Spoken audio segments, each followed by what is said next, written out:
Dominic. Hi, Dominic. James Ernest of the Grueling Truth Radio Network. How are you doing today? Good. How you doing, man? Doing well. So, what can we expect from the Honey Badger versus AJ McKee? You can expect a finish, that's for sure. That's what I like to hear. I was going to say, that's one of the things that I will never understand. I mean, I get it to some point because you can only fight for so long. You know, we don't need the George Hackenschmidt matches of the day when it lasted a whole day. But, yeah, I believe finishes are huge. So, why are you so good at submissions? Yeah, I practice a lot.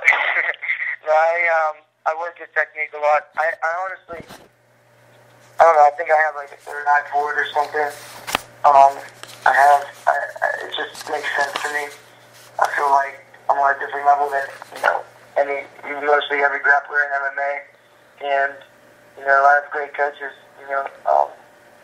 Yeah, I was going to say, I know you were saying it half-heartedly, that third eye theory, but I really do think there's something to it. I mean, because it's not like everybody doesn't practice finishes. They don't all, they always practice submissions. They practice pretty much every darn thing. But yeah, I mean, the majority of your matches are, submission-based. I mean, you're 8 out of 11. You can practice all the submissions you want all day long. You can practice your finishers, but you have to be able to get to the finish. Very true. You have to understand the body. You have to understand the body. You understand the concepts of getting to those positions. And I have a very good understanding. I have very good coaches. My head coach is a black belt. And he's a all-American wrestler, multi-all-American wrestler. My jiu-jitsu instructor is one of the best in the world as far as MMA-based grappling, in my opinion.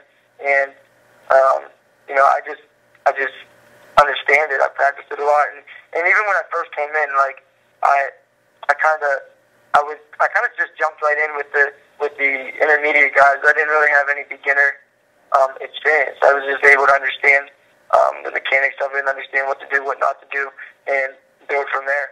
And then, I come from a small gym, so I get a lot of attention. I got to go different places to get my sparring and stuff like that. But as far as coaching, I get a lot of attention. And any problem that I have, I can go right to them and ask them. So, I have a very, very good. I got a very good system, and it works well for me. Excellent. So the Ed Vincent MMA, it's not anything crazy huge where it's 500 people, but it's more, like you said, more hands-on and more focused. It sounds like. Exactly. It's more personable. Everybody knows each other. Everybody helps each other out, and I'm pretty good at picking out my flaws. That's probably one of my best attributes is understanding where I need to work and understanding where I'm good. So I'm constantly working on my flaws, constantly working on ways to progress my skill set. And whenever you're constantly doing that, I feel like a lot of people in MMA work on what they're good at too much instead of what they're not good at. You know what I mean? Exactly. They don't want to put, like, if I go to a gym, I'm looking to go with the best guy. I'm not looking to go with someone that I can beat up on. Like, I'm looking to find someone that can beat me. So whenever you have that kind of mindset, and you leave the ego out of it, your progression rate, it goes a lot faster. I know what you mean. You go to some places, like local gym and all that, you see everybody with the upper body and nobody's doing any leg lifts because nobody enjoys doing legs. But we all love to do the bench, the incline, because we're like, oh, you can pop the chest and all. But, you don't pop the calves as much. I see what you're saying with that. Yeah, that makes sense. It's a good transition. So with AJ being undefeated, any concerns about that? I mean, obviously you're planning on changing that.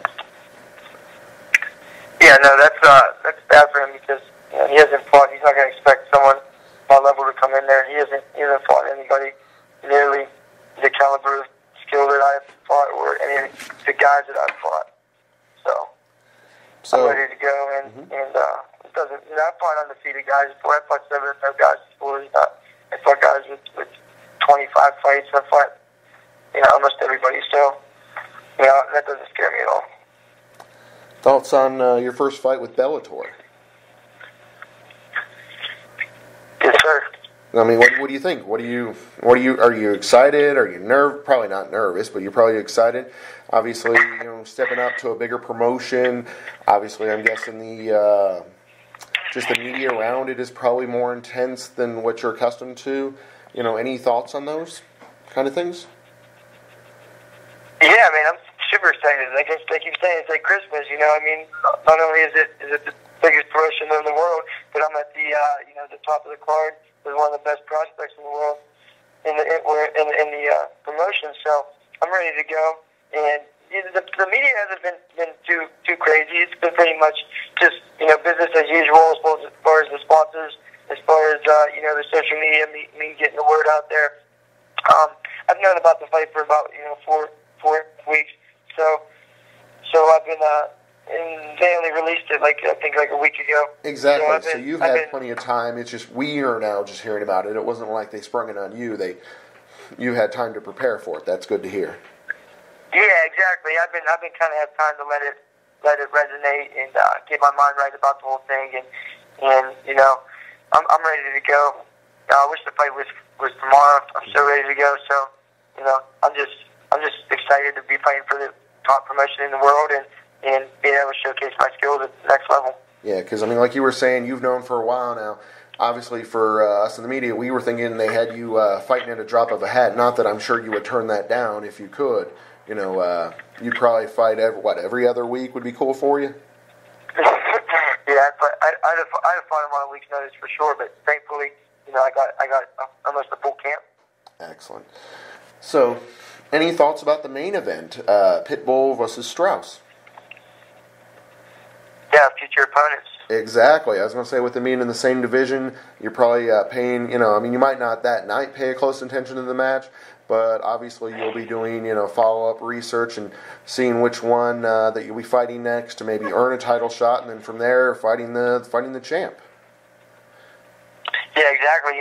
I think I'm naturally a 35-pound fighter, and I've been fighting at 45 and 35 for the last couple of years. I'm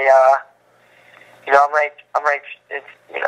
But they Tapology has me ranked in Pennsylvania #1 in featherweight and #1 in bantamweight.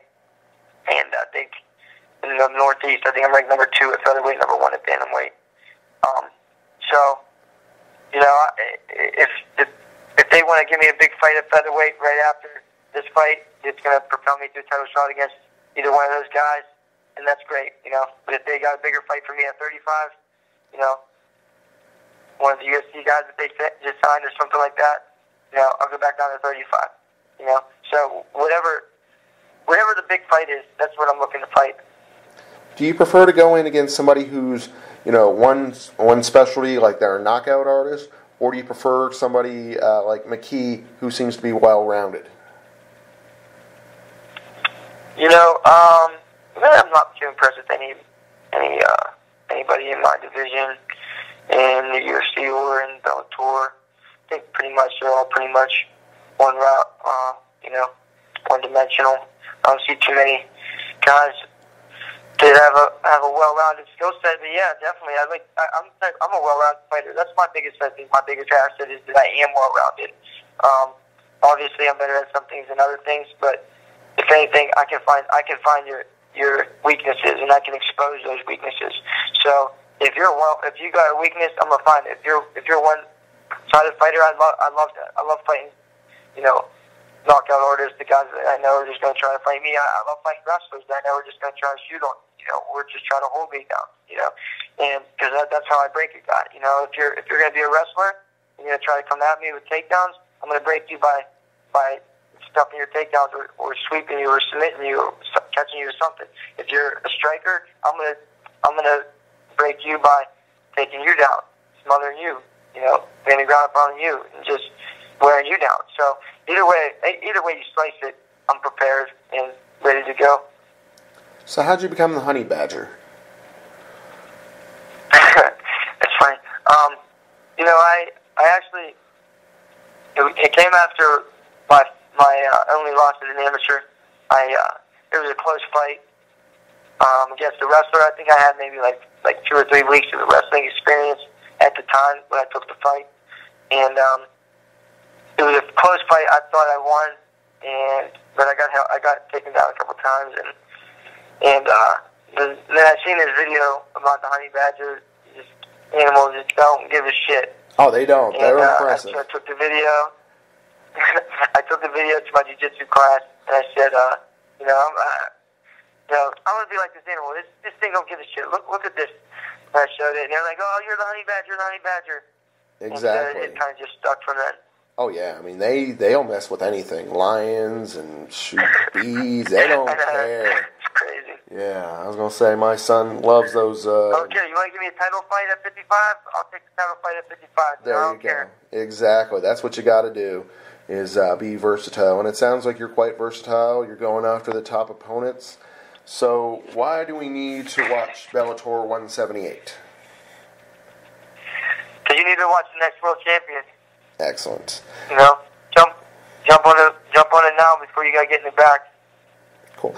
Any sponsors, coaches, anybody like that you want to say thank you to? Yeah, just all my sponsors. Everyone that supported me, all my fans, my friends, my family, my coaches, everybody. Just thank you for always being there for me and sticking with me. Cool. Well, I'd like to thank you, Dominic, for being on the show today, and wish you the best of luck at the event. Thank you, man.